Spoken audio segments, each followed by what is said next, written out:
G'day, it's Pete the Polymath. Now, you're probably one of those people who will decide that this is not going to be your thing and you'll click off and you'll be lost to me forever. Half the people who watch my videos do that. And another half, they don't get to the end. So I'm sorry, I'm a communicator, I'm a comedian, I do my best, but I can't help you if you turn away and wander off into the distance. And that's what I want to talk to you about today, just how this whole dynamic is working for me. I've suddenly become incredibly successful, even though I'm just getting 2,800 hits a day. And I've had 1,000 hours of people looking at my YouTubes over the last 12 days. And I've added another 1,000 subscribers. And so I consider myself to be doing something that's incredibly successful for the people who do want to commit themselves to it. And I read all of the comments. And I'll wake up in the middle of the night and make some response to some of them. And I woke up last night and it was glorious. I laughed and the tears running down my face as I realised that I'm making a difference in these people's lives. They're suddenly becoming motivated to change their lives in very positive ways, to be the people who benefit society rather than just exist within it or are parasitic on it. And it takes years to acquire the skills that are required to fully participate and to make some enormous difference in your own little way. But we can do that. That's what we do as humans. We set our mind to something and say, I am going to achieve that, because to do that means I am going to have a better life. I'll feel better in myself. I'll be more satisfied. I become more responsible. I become more of a teacher myself, right? And I think what I'm doing here on YouTube is creating another kind of genre for education and for entertainment, if I should say that, because I'm a comedian and I've performed for camera for 17 years, as you can see in my back catalogue, and I've performed on stage and I've run probably 1,000 performances, but the main ones, 350 that were above the size, average 120, and then there's the smaller ones and stuff. I've done an enormous amount of stuff. Now I should apologise at this stage for my coach, my comedy trainer, and we probably have not really spoken at all for the last 20 years. He's moved away and he's retired, and his name, Pete Crofts. Now I'm apologising because I mispronounced his name the last couple of times I mentioned him. Now his claim to fame, well, apart from being able to support himself as a comedian, paid per joke, and doing those thousands of hours of on stage kind of stuff, and working within the community to try and work out what the hell is going on and how you can master this, and eventually it gets to the point where it becomes a consultant advising comedians on how to direct their comedy career, what best strategies to employ.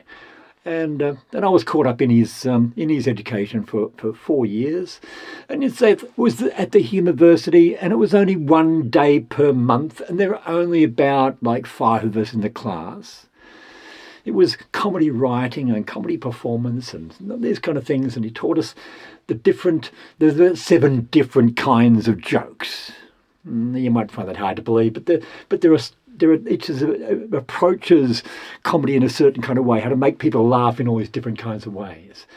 And it becomes, when you're trying to work on your comedy, it can become like a checklist. But can I make it funny this way or this way or this way? And you keep on going down the list and you try and work out how you can make the most out of comedy. I learned a lot from that. But his kind of comedy and most kinds of comedians' comedy doesn't suit me, because I don't do things like remember songs. I don't remember poems. I don't remember stuff. Like, it's the reason why I did radiography a different way, because I couldn't memorize the instruction manual. And that was the reason why I became the best radiographer in the world. And you can look at my YouTube and find out how, and you can actually talk to radiographers who can find them and say, what do you think about this? Like, I'm prepared for them to realise that they have wasted their entire life and their career because they haven't discovered something that was fundamentally obvious. Anyway, yeah, Pete Crofts taught me sort of strategies and stuff as well. Like, you have to know your comedy, and he did that through rote learning, and I just don't do that. And you have to know your audience, yeah, and that means you have to prepare yourself for that kind of audience. And then when you're in performance, you have to be able to recognise the communication that's coming from that. And so you can then be encouraged by that, or you change your strategy, and like you exploit certain things. Like you are, what do you call it? Prepared spontaneity.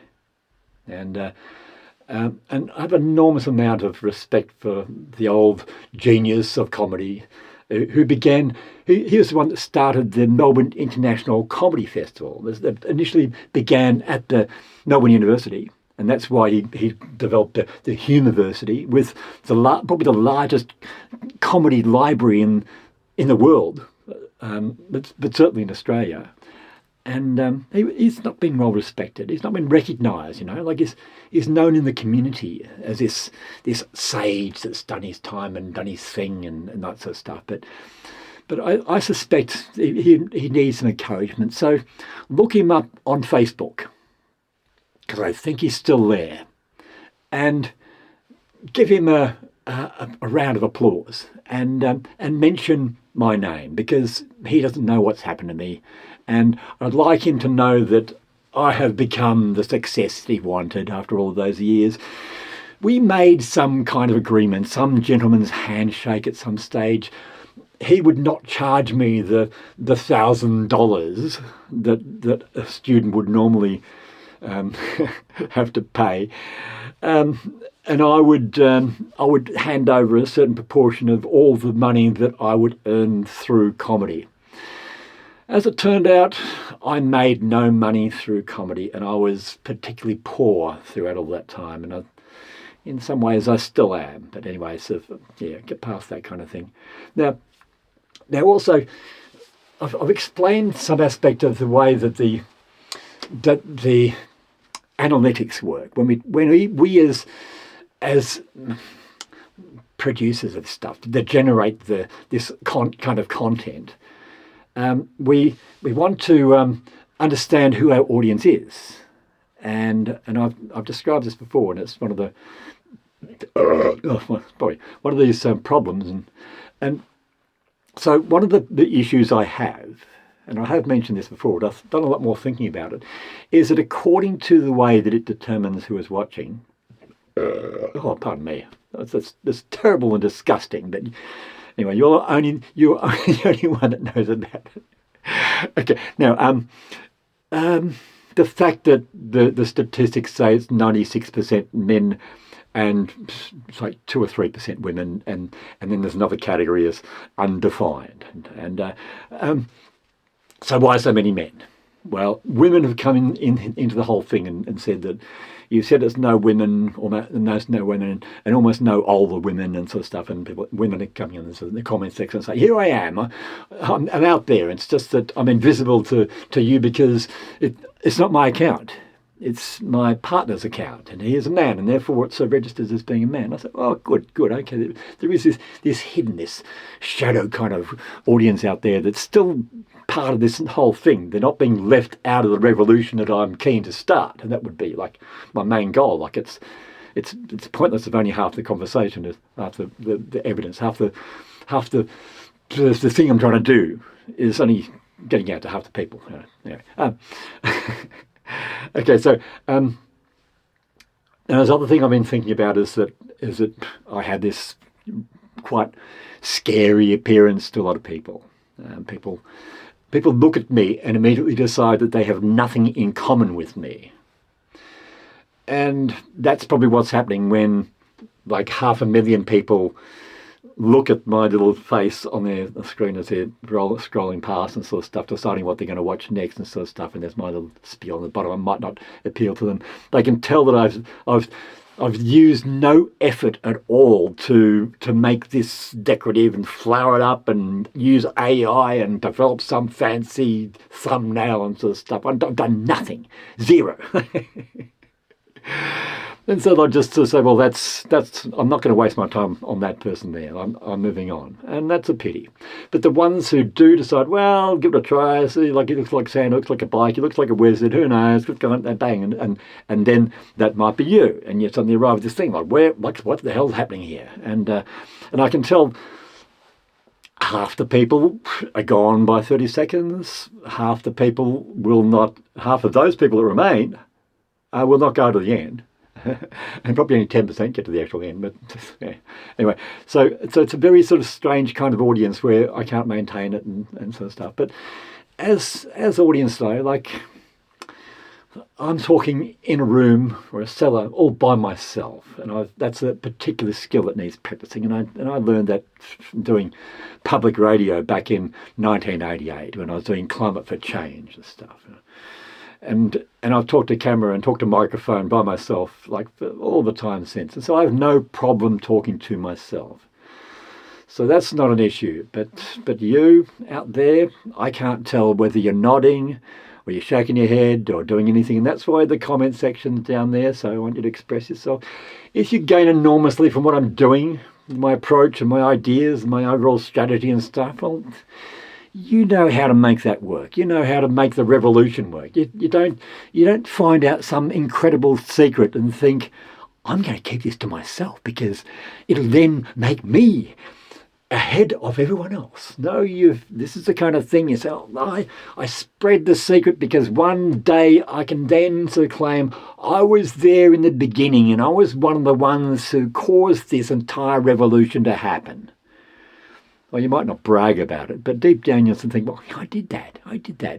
And in the old retirement home, like, you'll be able to look back on life and sort of say, well, I accomplished this enormous thing. Apart from just the job thing and the family thing and the normal society kind of thing, I was part of something that just shook the world at its absolute core and got humanity to wake up to itself and solve all of its problems.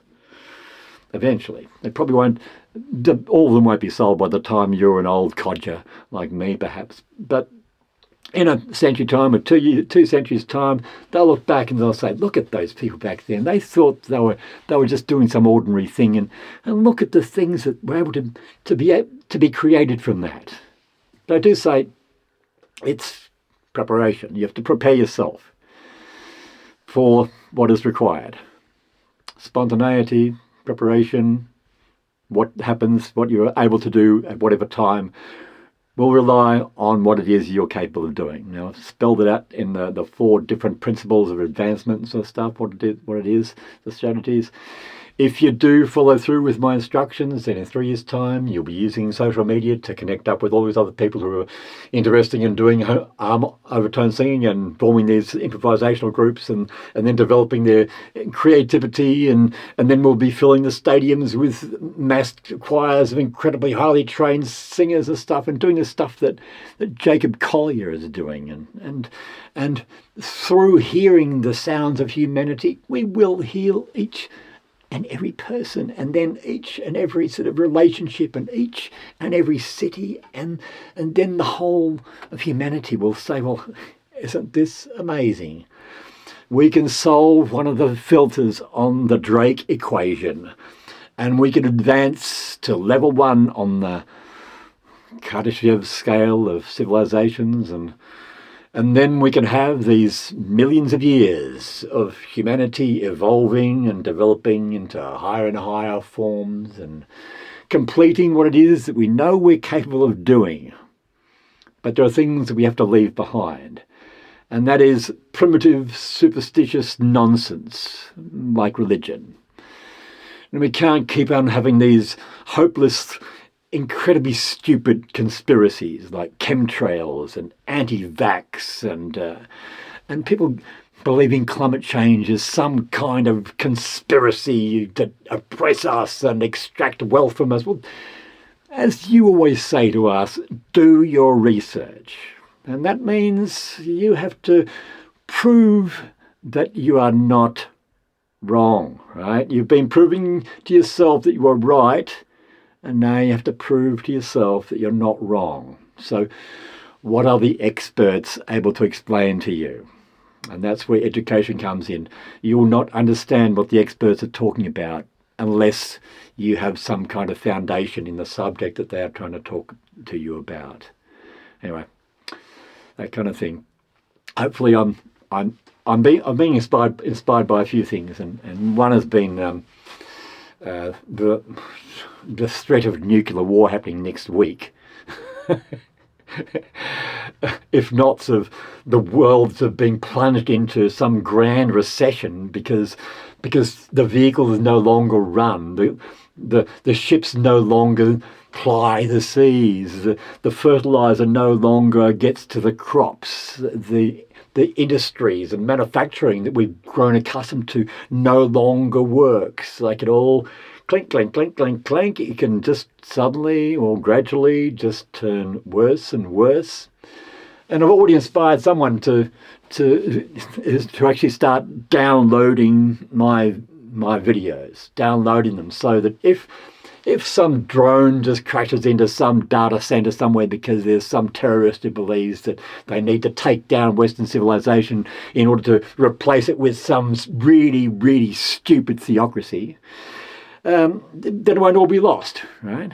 And if there is some kind of collapse through some other kind of thing or whatever it happens that we end up doing, we need to rebuild a civilization from the ashes and make sure we don't make the same stupid mistakes again.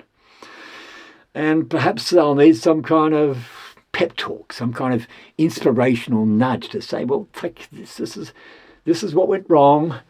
There were those amongst us who knew what was going wrong, but we couldn't communicate with the people who were waiting for their grand leaders, who were politicians and the wealthy and the great sort of movie stars and people like that. We couldn't wait for those to catch up, even though we sort of gave them an incredible sort of power of their opinion. We believe that they were really smart because they were really wealthy. Well, no, that's not true. Like there's listen to Ricky Gervais and his ideas about how things have come about, because he's like me. We've come from really absolute poverty. Now, me like him, like we were never starving, and we were never sort of wearing filthy clothes, but we never had money to spend. We had to be very careful. We weren't able to do the stuff that the rich kids were doing. So I'm trying to inspire you. And also, one of my reasons for doing this is I saw a couple of YouTubes that are out there by people who look very much like me. They're my age. They've come from exactly the same kind of thing in some ways. But the YouTubes are just so boring. The information's there. Like you listen to it and say, that's absolutely spot on. But perhaps it's their means of expression. Perhaps it's they have rehearsed it too much until all of the emotion is gone from it. And they're just doing the script kind of thing. It's lost something of the spontaneity of what we expect in, say, one-on-one communication that we're doing now. I am one and you are one. You're probably all alone in your room watching this screen, or you're all alone on some public transport system staring at your screen, like all alone. Now, there's things I want to inspire you with. I'm recommending you look up a YouTube by Dr Gilbz, and I'm going to do I'm going to sort of mention her in the pin comment when I get around to that. She's a climate scientist working over in England. She's probably more your age, but she's dedicated, like all these years, to try and sort of make sure that people do wake up and change. But like no one's doing that enough, and that's the reason why we find ourselves in this sort of crisis now. They've got some cyclone Narelle has just gone through the top of Australia, the Gulf, the that's the York Peninsula, and you're into like it's enormous. It's one that's bigger than anything that's been on the records, right? And it's because the sea up there is 1 degree hotter than ever recorded. Right? And that's why we have trouble sometimes with our weather forecasts, is because it was made when the sea temperature was a lot lower. And the way the modelling works is just to try and work from data and make predictions, and the practice of making predictions and checking out like whether those predictions would have come true. Like it's complicated, and we're moving to a point where we have to have done some really serious stuff. And when I go to the local sort of city and stuff, and I see that the people are on a fine day, like a really nice day, but the sun is shining, and they've bought a black car because, well, isn't that cool? I like that, the black appearance. Like, yeah, that's me. And they're sitting in the car with the windows all wound up, and with the engine running, and the air conditioner running, while they scroll and while they eat. And they have the right to do that because they're not educated, and well, they're not. There's no law against it, and there's no outrage in the population saying, "Oh, like there's an oil crisis on because like they've closed the Gulf, like the Gap of Hormuz and stuff, and all of the wells have been bombed, like that whole world that we're living in 2-3 weeks ago, that's gone. That no longer exists. That will not come back." And so, yeah, like we have to, but just to leave that sort of absolute stupidity. So they're cooling their car while heating the outside world, and while we on the outside have to breathe their fumes, right? It's a very, very selfish thing to do. It's just like jet skis. Oh, wow, power of the machine. Real heroes amongst themselves, like, oh, wow, look at that jump, look at that turn, like, look at the speed. Is that absolutely incredible? Aren't we amazing creatures?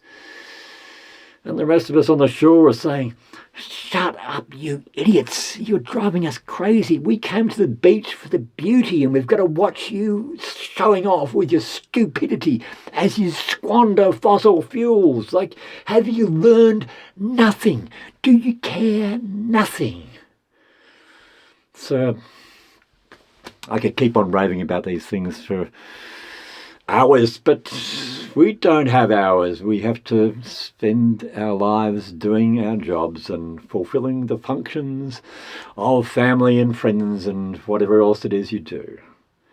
But I do encourage you to give up on the frivolous, time-wasting things, just like playing computer games. Like it's just training you to be an expert in doing nothing. And you look back and you say, well, I gained this enormous experience of moving from different levels in these games, and then all the games, and I mastered all the games, and people think, well, that has no value to us.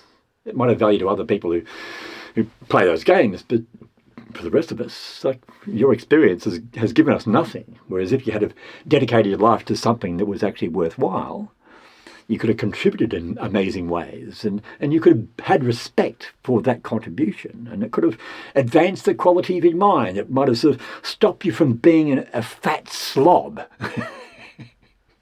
drinking single-use soft drinks or soda and ripping open chip packets and stuffing this highly concentrated fats and oils and stuff straight down into your gullet because, well, you were told to do it, weren't you? You're encouraged to spend your money, and they're not going to pay your medical bills.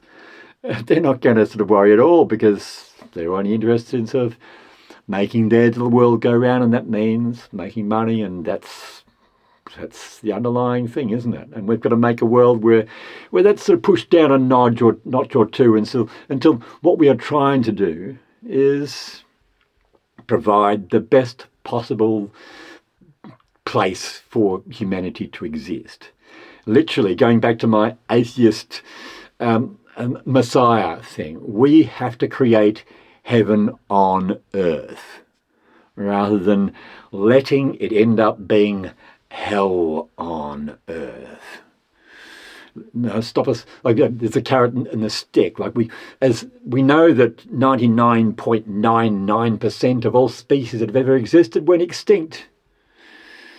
We don't want to go that way. We want to delay that for millions of years. And if we are really, really good, we might be able to delay that for 100 million years. We can do anything. We just have to open up that opportunity. And that will require keeping this planet healthy and vibrant and diverse. But we're not doing that. We just say God gave us this place, and he said that we could do whatever the hell we wanted with it. And he said we were allowed to multiply and to massive numbers, and he would take care of everything. Well, that was a fiction that someone believed sometime, and it was passed on, and it ended up being tradition, and then you believed it, and I'm sorry, it's not true. And you need to wake up to reality. Science is giving us the foundations, and I'm trying to provide the means by which you can take those foundations and then end up developing your mind into modelling reality in some amazing way, and then becoming part of this revolution, this enlightened age that the Messiah is supposed to bring in after the calamity. Well, if we work hard enough and fast enough, we can dodge that calamity. If we're a bit slow in that, we see the calamity and we've got to rebuild beyond that. But they are our options, and we've got to use humour. Like I use humour. You see me, you hear me using humour. Humour is the way that we activate emotion. And emotion is the way that you remember what it is that you've been taught, what it is you've heard. If you're bored, you don't remember that stuff. You just remember you're bored. But if I've shaken you emotionally, then you'll remember that. And you'll share that emotional experience with other people. And when you share that emotion will come to the fore again. And you realise this is important. I'm making my life important rather than I'm just blending in with the banal and the stupid and the depressed and the nihilistic and the uneducated and like all that kind of stuff, you know. Anyway, prattle on for long enough, and hopefully I've motivated you to do all of the required things in order to play your part in the beginning of the revolution, to write yourself into history, for people to look back and say, look, there was that person. And that's one of the things about this. I have no idea when I read these comments what kind of person you are. You've got some name that means absolutely nothing. I've got no clue as to what you are, who you are, where you are. I just know that if you're expressing yourself clearly, you're not a bot. So thanks for listening again, and wait for the next one and listen to the last ones. Like, you don't have to see me. You can put it on sort of like make a podcast thing and sort of just have me in the background and do whatever else you want. And you don't need to stare at my mug. You have to. And so I'm gonna finish this now, and I'm gonna catch up with you tomorrow. So stay in touch and all the best.